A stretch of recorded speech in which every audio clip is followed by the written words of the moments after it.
இந்திரன் கீழே யயாதியை தள்ளி விடும்போது சொல்றார் வியாசர், நாஹம் தேவ மனுஷ்யேஷு கந்தர்வேஷு மஹர்ஷிஷு ஆத்மானஸ்தபசா துல்யம் கஞ்சித் பஷ்யாமி வாசவ.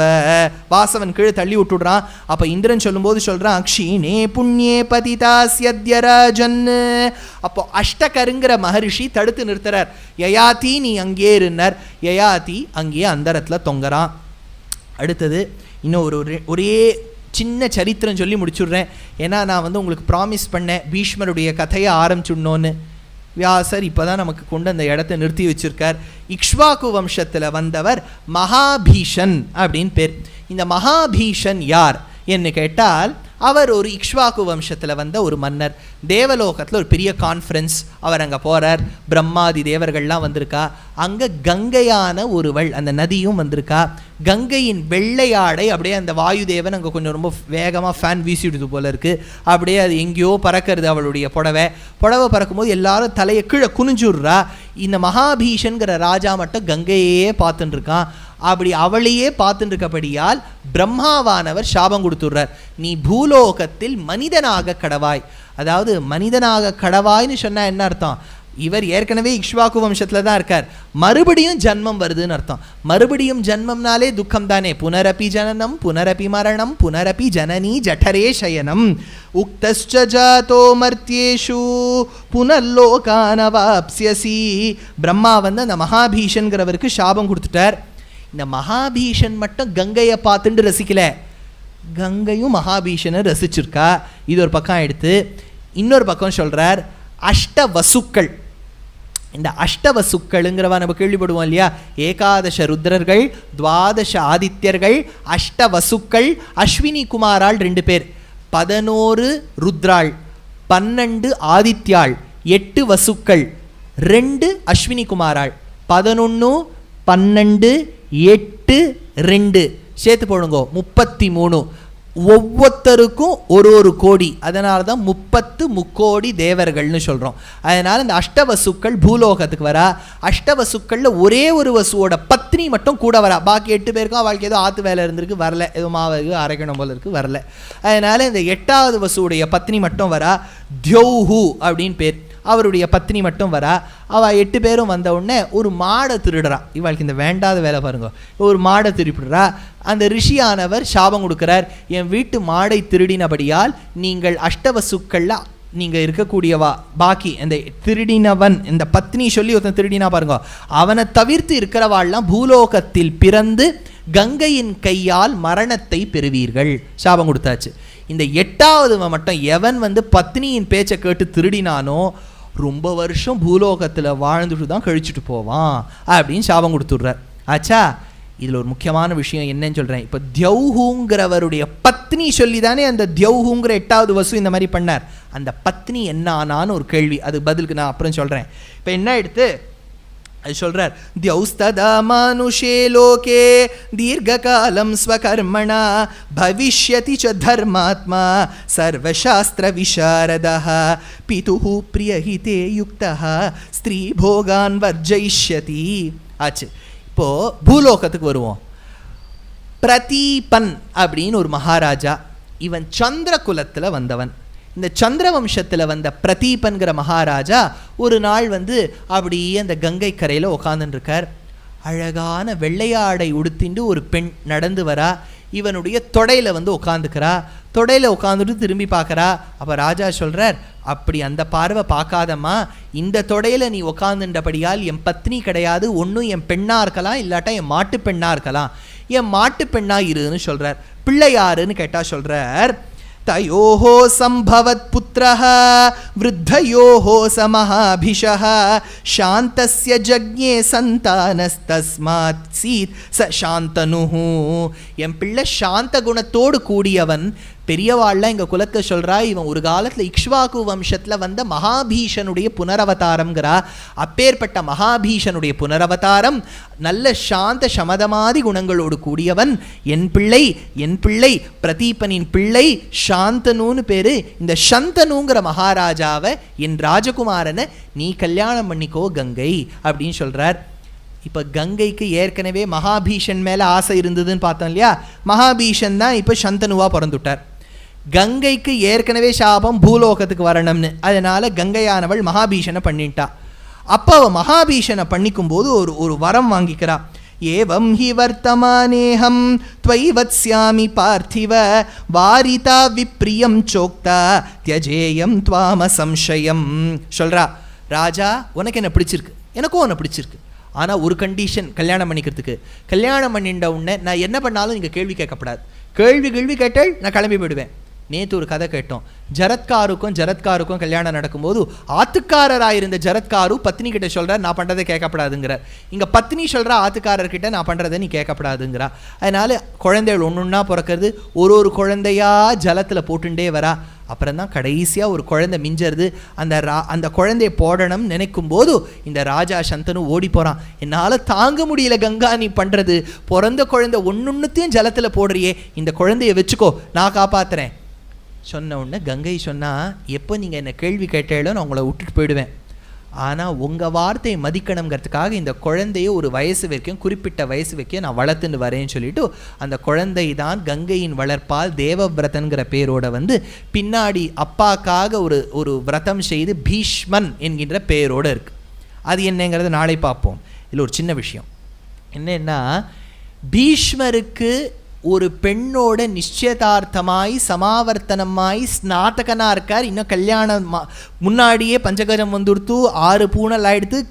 ஆனால் அந்த பெண்ணோட உறவு இல்லை, ஆனால் கிரகஸ்தன் ஆயிட்டார் அப்படின்னு பார்த்தோம் இல்லையா? அது எந்த பெண்ணுன்னா, இவர் தியௌஹு தானே, 8வது வசு தானே.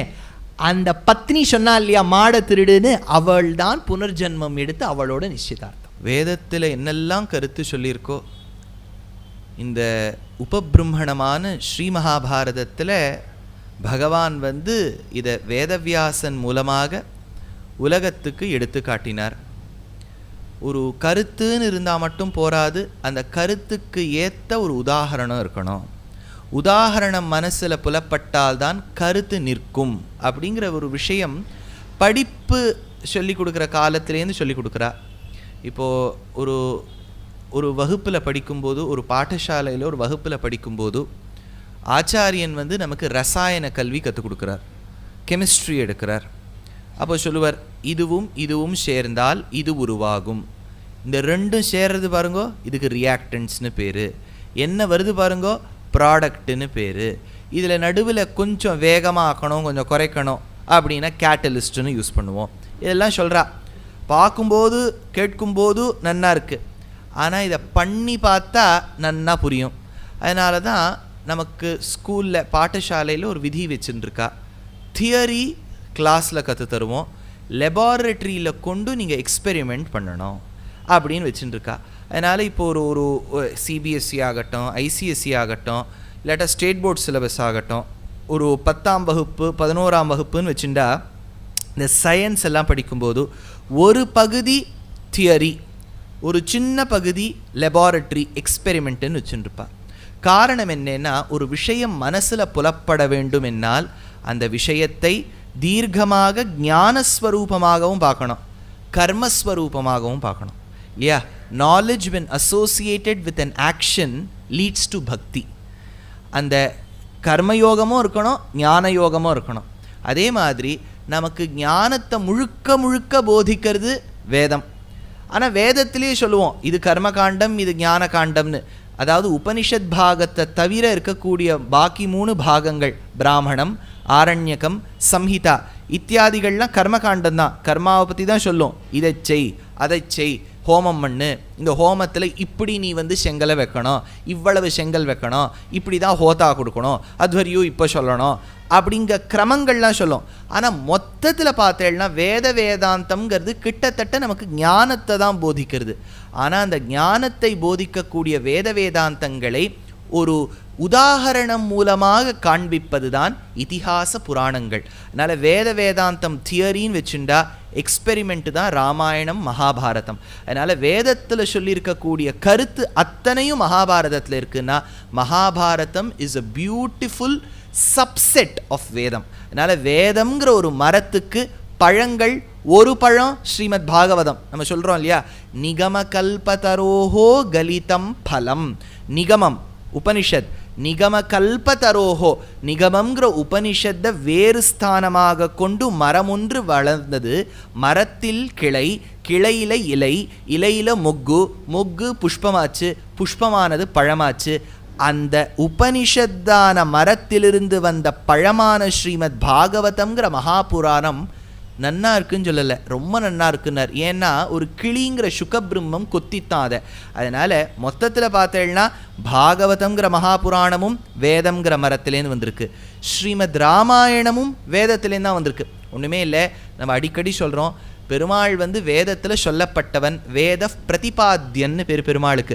வேத பிரதிபாத்தியனான பகவான் யோசிச்சாராம். என்ன சொன்னார்? யோசிச்சு பார்த்தார், நமக்கு யார் அப்பாவா வரணும்னு. பிதரம் ரோச்சயாமாச ததா தசரதம் நிருபம், தசரதன் என்கின்ற ராஜா தான் நமக்கு அப்பாவா வரணும்னு யோசிச்சார். வைகுண்டத்தை விட்டு கிளம்பி வரணும். அவர் பாதத்தில் 4 வேதங்களும் இருக்குது.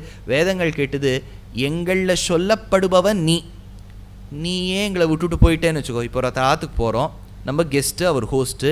அவர் சொல்கிறார், நல்ல வேளை வந்தேள், ஆற்றை பார்த்துக்குங்கன்னு சொல்லிட்டு அவர் போயிட்டாருன்னா இப்படி. வேதம் பகவானை நம்பி வைகுண்டத்தில் அவர் திருவடியில் இருக்குது. பகவான் நீங்கே இருன்னு சொல்லிட்டு அவர் கிளம்பி வந்துட்டார்னா, அப்போ அந்த வேதங்கள் கேட்டதாம், வேத பிரதிபாத்தியனான நீ பூலோகத்தில் ராமனாக பிறக்க போகிற, நாங்கள் யாராக பிறக்க வேதங்கள் கேட்டுது. பகவான் சொன்னார், நான் ராமனாக பிறந்தால் வேதங்கள் நீங்கள் ராமாயணமாக பிறந்து விடுங்கள். வேதவேத்யே பரே பும்சி ஜாதே தசரதாத்மஜே வேத பிராச்சேதசாதாசீத் சாக்ஷாத் ராமாயணாத்மனா. அதனால் வேதத்தில் சொல்லப்பட்டவன் ராமனாக பிறந்தான், வேதங்கள் ராமாயணமாக பிறந்தது. அதனால் வேதம் வேதாந்தம்ங்கிற மரத்தில் ஒரு பழம் பாகவதம், ஒரு பழம் விஷ்ணு புராணம், ஒரு பழம் ராமாயணம், ஒரு பழம் ஸ்ரீ மகாபாரதம். மற்ற பழங்கள்லாம் ஒரு வெரைட்டி, ஒரு சைஸு. மகாபாரதம் பெரிய சைஸ். இப்போ ஆப்பிள் நீங்கள் 1 கிலோ வாங்குறேன்னு வச்சுங்கோ, ஒரு 3-4 வரும். திராட்சை வாங்கினேன்னா குட்டி குட்டி குட்டியாக ஒரு கொத்து வந்துடும். இதே பலாப்பழம் வாங்கினேன்னா 1 தான் வரும். ஆனால் அந்த பலாப்பழத்தை உரிச்சு பார்த்தேன்னா அத்தனை குட்டி குட்டி குட்டியாக பழம் தெரியறது ஒன்றா, ஆனால் உள்ளுக்குள்ளே சின்ன சின்ன பழமாக இருக்குது. இதுக்கு இந்த பாட்டனியில் இன்ஃப்ளாரசன்ஸ் அப்படின்பா அதுக்கு. அதாவது பல புஷ்பங்கள் சேர்ந்து ஒரே பெரிய பழமாக இருக்குது. அதே மாதிரி பல பல கதைகள். ராமாயணம் இருக்கா? இருக்குது மகாபாரதத்தில். பாகவதத்தில் சொல்லப்பட்ட வாமனாவதாரம், கூர்மாவதாரம், மத்ஸ்யாவதாரங்கள்லாம் இருக்கா? இருக்குது. பாகவதத்தில் சொல்லப்பட்ட கண்ணனின் பெருமை இருக்கா? இருக்குது. கண்ணன் சொன்ன பகவத்கீதை இருக்கா? இருக்குது. கண்ணனை பற்றி சொன்ன விஷ்ணு சஹஸ்ரநாமம் இருக்கா? இருக்குது. நல்ல வழி நடத்துறதுக்கு ஏதாவது வழி இருக்கா? விதுர நீதி இருக்குது. அத்தனையும் உட்கொண்ட ஒரு ஆச்சரியமான பழம். சின்ன ஆப்பிள் போன்ற பழம் விஷ்ணு புராணம், கொஞ்சம் அதை விட பெருசு பாகவதம், அதை விட இன்னும் கொஞ்சம் பெருசு ராமாயணம். நான் ஏன் அப்படி சொல்லிகிட்டே வரேன் தெரியுறதா? 6000 ஸ்லோகம் விஷ்ணு புராணம் சின்ன பழம், 18,000 ஸ்லோகம் ஸ்ரீமத் பாகவதம் அதை விட கொஞ்சம் பெரிய பழம், 24,000 ஸ்லோகங்கள் ஸ்ரீமத் ராமாயணம் அதை விட பெரிய பழம். இதில் 5 மடங்கு 1,25,000 ஸ்லோகங்கள் ஸ்ரீ மகாபாரதம். இதை ஒன்றை சாப்பிட்டா பாக்கியை சாப்பிட்டா மாதிரி. அப்பேற்பட்ட ஸ்ரீ மகாபாரதத்தில் உபோத்காத்தத்தை தொடங்கி, எங்கேருந்து பிரதமத்திலிருந்து தொடங்கி வியாசனாரின் பெருமையை பார்த்து, ஜனமேஜயனின் வேள்வியை பார்த்து, அது ஏன் நின்னுதுன்னு பார்த்து, நின்னதற்கு காரணமாக இருந்த ஆஸ்திகருங்கிற மகரிஷியினுடைய பூர்வ சரித்திரத்தை பார்த்து, அது யாருக்காக நிறுத்தினாருங்கிற தக்ஷகனுடைய கதையை உத்தங்கன் மூலமாகவும், பின்னாடி வந்த அந்த ஆஸ்திகர் தடுத்து நிறுத்தினபடியால் அவர் மூலமாகவும் கேட்டோம். அடுத்தபடியாக இந்த வம்சாவளின்னு வரும்போது யாரை பற்றி எல்லாம் பார்த்தோம் என்று பார்த்தால், சந்திரனை தொடங்கி சந்திரன் பரம்பரையில் வந்தவா, அது புதன், புரூரவஸுக்கு பிள்ளைகள் அப்படின்னு பார்த்துட்டே யதியிலேருந்து யயாதிக்கு வந்தோம், யயாதியிலேருந்து வந்தோம் யதுக்கு, யது வம்சம் யாதவர்கள், புருவம்சம் பௌரவர்கள் அப்படின்னு நிறுத்தினோம். Namaskaram. In the coming months of December, January and February, there are very many discourses of mine, both in Tamil and in English, across different cities. The details of them have been posted on all my social media handles. Nevertheless, once more, for your attention and for your sake, I would like to read out very quickly.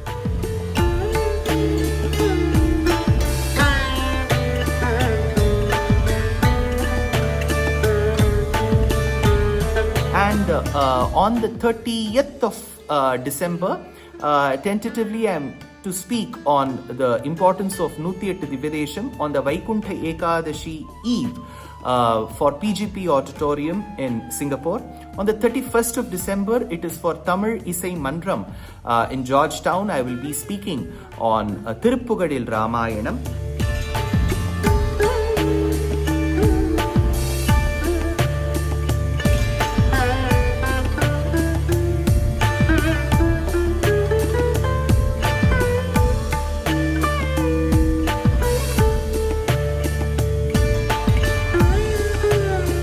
Coming to the month of January, on the 17th of Jan, I will be speaking on Narayaniyam in Wonder for Shanmukhananda in Mumbai. On the 18th of December, it is our grand production called Agre Pashyami at the very same premises.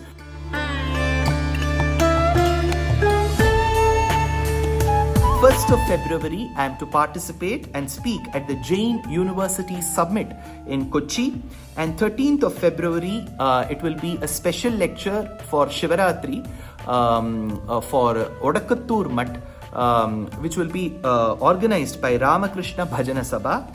On the 22nd of February, for the first time, I am going to be a part of Mayuram Bhajanotsavam in the very, very famous and very close to heart Mayavaram. So that is the program for now. I know it's too many programs. All this has been put in the form of poster.